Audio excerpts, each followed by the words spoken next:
শোভন চট্টোপাধ্যায় রত্না চট্টোপাধ্যায়ের বিবাহ বিচ্ছেদ মামলায় হাইকোর্টের হস্তক্ষেপ। মামলা দ্রুত নিষ্পত্তিতে আলিপুর আদালতকে নির্দেশ হাইকোর্টের। অযথা মামলা পিছিয়ে দেওয়ার আবেদন গ্রহণ না করার নির্দেশ। সৌভিক মজুমদার আমাদের প্রতিনিধি রয়েছেন আমাদের সঙ্গে টেলিফোন লাইনে। সৌভিক, কি নির্দেশ হাইকোর্টের?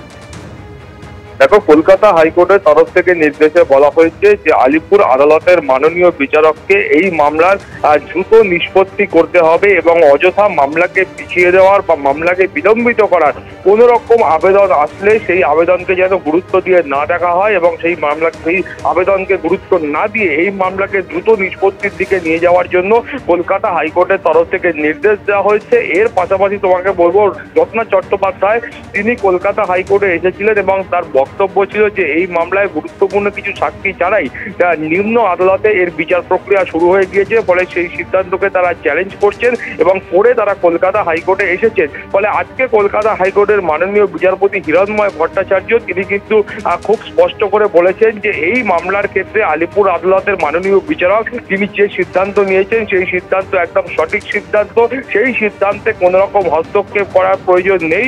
ফলত এই মুহূর্তে যে সাক্ষীদের কথা বলা হচ্ছে বা যে সাক্ষীদের সাক্ষ্য গ্রহণ হয়নি বলে তার তরফ থেকে অভিযোগ করা হচ্ছে, সেই অভিযোগকে কলকাতা হাইকোর্ট গুরুত্ব দিয়ে দেখছেন না।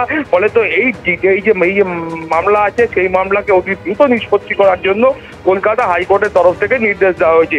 এছাড়াও তুমি জানো যে কল্যাণ বন্দ্যোপাধ্যায় তিনি এই মামলায় শোভন চট্টোপাধ্যায়ের আইনজীবী ছিলেন এবং কল্যাণ বন্দ্যোপাধ্যায়ের বিরুদ্ধে রত্না চট্টোপাধ্যায় তিনি কিন্তু একাধিক অভিযোগ এনেছিলেন এবং তারপরেই কল্যাণ বন্দ্যোপাধ্যায় তিনি কলকাতা হাইকোর্টের দ্বারস্থ হন এবং তিনি বলেন যে একজন আইনজীবী হিসাবে তার বিরুদ্ধে যে অভিযোগ আনা হয়েছে সেই অভিযোগ কিন্তু অত্যন্ত কুরুচিকর অভিযোগ এবং মিথ্যা অভিযোগ। P4 insulated water tanks, kitchen and bath fittings, বিশুদ্ধ জল, সুস্থ জীবন, P4 আজীবন।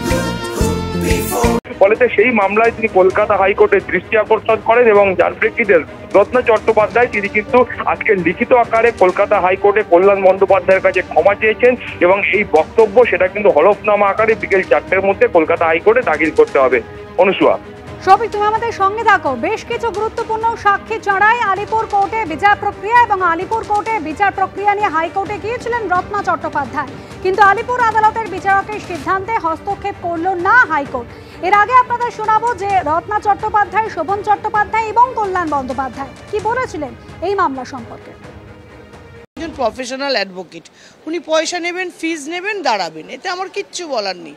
কিন্তু সেখানেও তিনি দাঁড়িয়ে মানে অসম্ভব মিথ্যে কথা। ডাক্তারের কাছে যায় অনেকেই তৃণমূলের, তো তারা কি আমার কাছে ফিজ নেয় না, না ওষুধ দোকান পয়সা নেয় না?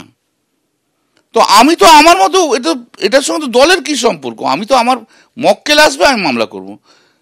তৃণমূলের এমএলএ এমপির হয়ে কি মুনসিংহ মামলা করেনি?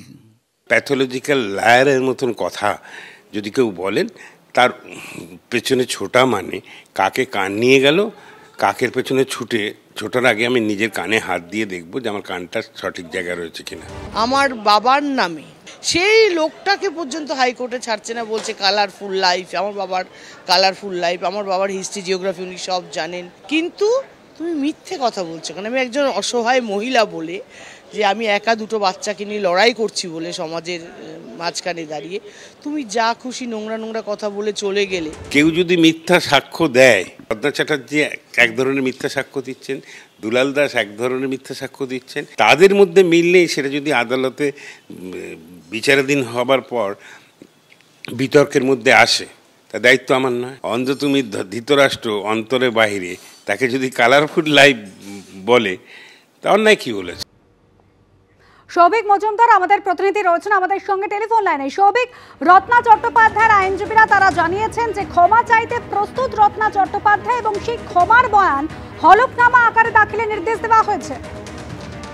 দেখো, একদমই আজকে এই মামলার শুরুতেই একেবারে রত্না চট্টোপাধ্যায়ের আইনজীবীরা বলেন যে এই মামলার ক্ষেত্রে কল্যাণ বন্দ্যোপাধ্যায় সম্পর্কে যে মন্তব্য করা হয়েছে সেই মন্তব্য একেবারেই গ্রহণযোগ্য নয় এবং আইনজীবীরা সেই বক্তব্যকে সমর্থনও করেন না এবং রত্না চট্টোপাধ্যায় তিনি এই বিষয়ে ক্ষমা চাইতে প্রস্তুত রয়েছেন এবং সেই কারণেই এই মামলার এই যে ক্ষমার যে বয়ান হবে সেই বয়ান নিয়ে দীর্ঘক্ষণ আইনজীবীদের মধ্যে আলাপ আলোচনা হয় এবং তারপরে তারা কিন্তু চূড়ান্ত সিদ্ধান্তে পৌঁছেছেন এবং আজকে আজকে বিকেল 4টের মধ্যে এই ক্ষমার যে লিখিত আকার বা বয়ান রয়েছে সেটা কিন্তু হলফনামা আকারে কলকাতা হাইকোর্টের কাছে পেশ করতে হবে। কিন্তু এর পাশাপাশি তোমাকে যেটা বলবো যে মূল যে মামলা রয়েছে ডিভোর্সের মামলা, সেই মামলার ক্ষেত্রে তোমার মনে থাকবে যে এই মামলার ক্ষেত্রে বারবার শোভন চট্টোপাধ্যায়ের তরফ থেকে এই অভিযোগ করা হয়েছিল যে এই মামলাকে কার্যত ইচ্ছা করে বিলম্বিত করা হচ্ছে, দীর্ঘায়িত করা হচ্ছে।